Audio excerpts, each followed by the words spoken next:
However hard-hitting a poem is, after its meaning is absorbed, it leaves nothing but tenderness inside.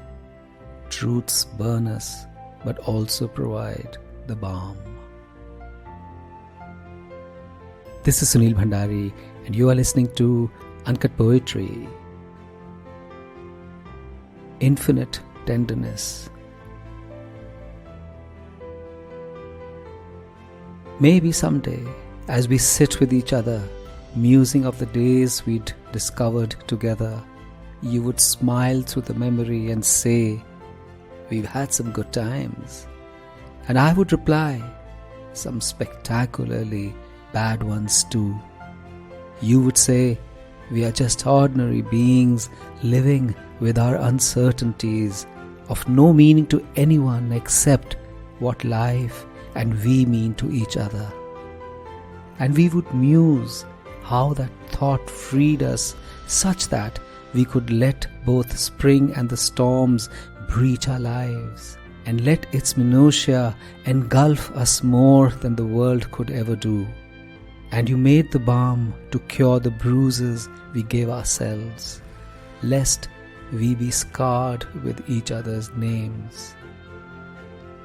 We will have no biographies written or tender memorials, but it would be enough to know that at the end of the light, two hearts resided in each other's souls, such that they could put aside all regrets and only remember the infinite tenderness they could still evoke.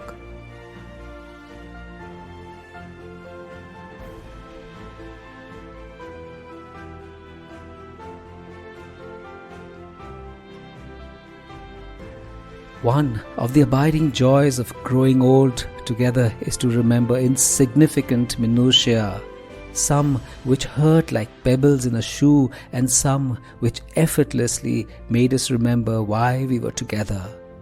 To persevere in the complex dynamic of personal desires and conjoined plans is itself a triumph. For if there is one thing which relationships demand after they've concretized the shaky foundations of love and blown apart its airy notions, is to see each other with new eyes after years of togetherness.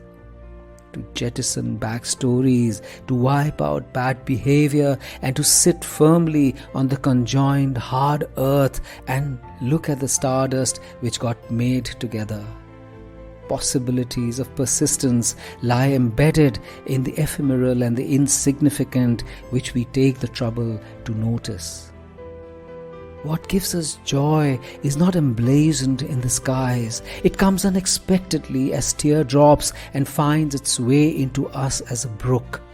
We have to know how to lean in and how to linger. We have to know how to let the fragments pass us by, as is their wont, but not to lose the grace they invariably leave in their wake. So much of what we are is predicated on things we don't even notice, things which pass through the slivers of our thoughtlessness. It could be the cup of tea appearing before us every morning. It could be the slant of winter sun straining to reach out to our cold body. It could be the whiff of perfume which leaves us in restless anticipation.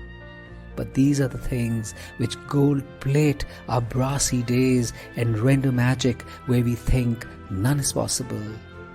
If only we have the eyes to see it.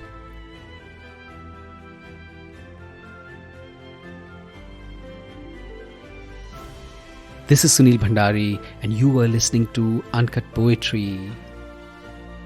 Did you know that I've started a newsletter called The Uncuts? It's a weekly, and it is full of grace and music and art and poetry. Get the link in the show notes. And did you like this episode? If you did, you must share it with someone you love. And why not follow Uncut Poetry on Spotify, Apple Podcasts, Ghana, JioSaavn, Google Podcasts, or anywhere you get your podcasts, so you don't miss a single episode. See you next week.